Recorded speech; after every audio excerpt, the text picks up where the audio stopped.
to the Kerry and Cork game. Obviously, Kerry closed it out. Close game was 2 points in the end, but again, CV, we're on about Kerry the last few weeks. Unconvincing. I read a newspaper article today saying, are Kerry just waiting in terms of, are they really arsed with the group stages? Was Well, pretty much look, what I got from the kind it's, of. I had this conversation today with someone. Actually, we're talking about the All Ireland contender stuff, and you've got to remember as well. We talked I think it was maybe last year at the start of the year, and me and you had a conversation about this, and we chatted about Kerry in general, right? If you looked at the All Ireland Yeah, final last year, if you had taken David Clifford out of the Kerry team last year, Galway would have yeah, won the All Ireland.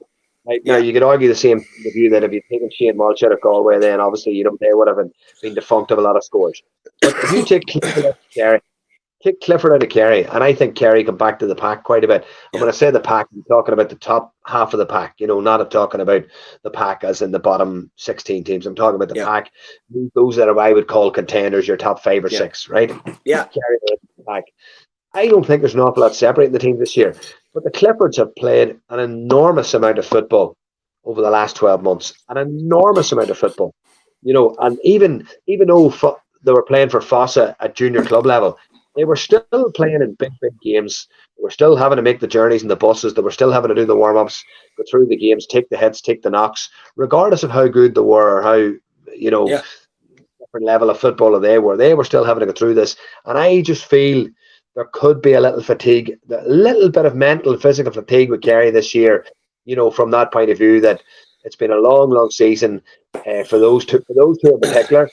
They also have probably not gone back as early as other counties. So therefore, there may be a little catch up going on from a conditioning point of view, from a work point of view. Maybe the work hasn't been done. Maybe they've partied hard over the winter. There's all those things, can come into consideration. And we've talked about this. If you're not going well now, it's very, very hard to just lift it all of a sudden, for a few weeks.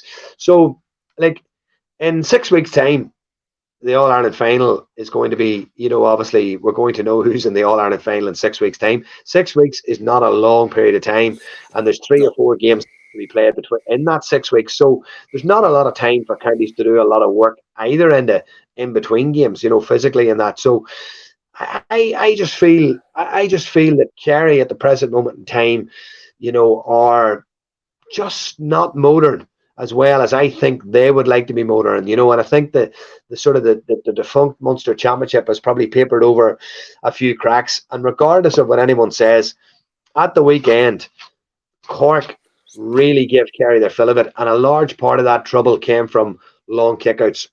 Kerry struggled in that battle. They struggled against Mayo in that department as well. They're massively missing David Moore, massively missing him around the centre of the park.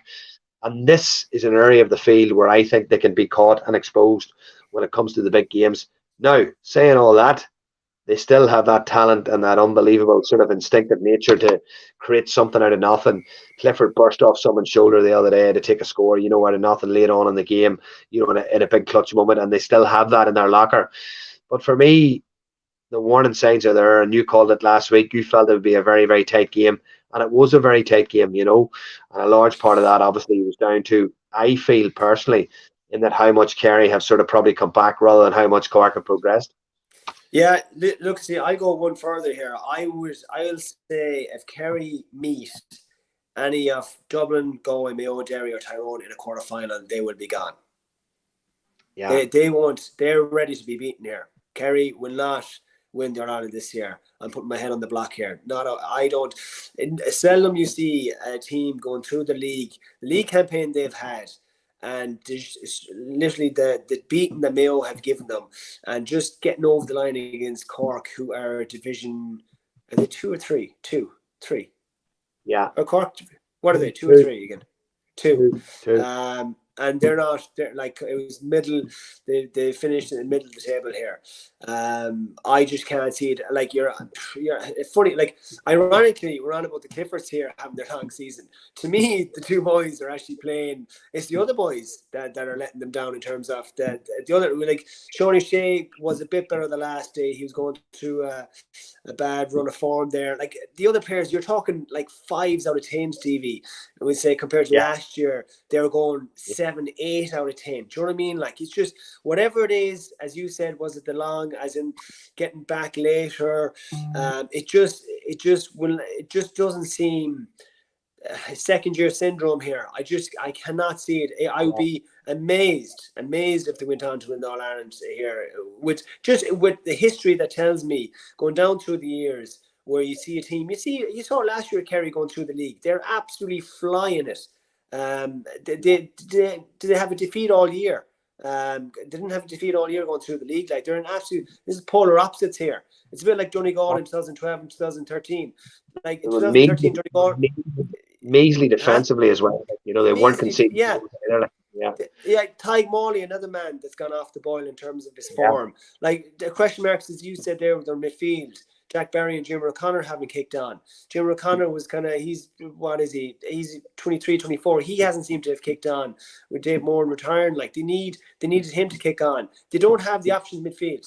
Who Adrian Spillane will fill in that role if one of them boys get injured. But who's number 4 there? Who's their 4th option midfielder? They don't really have it here that I know of. So look,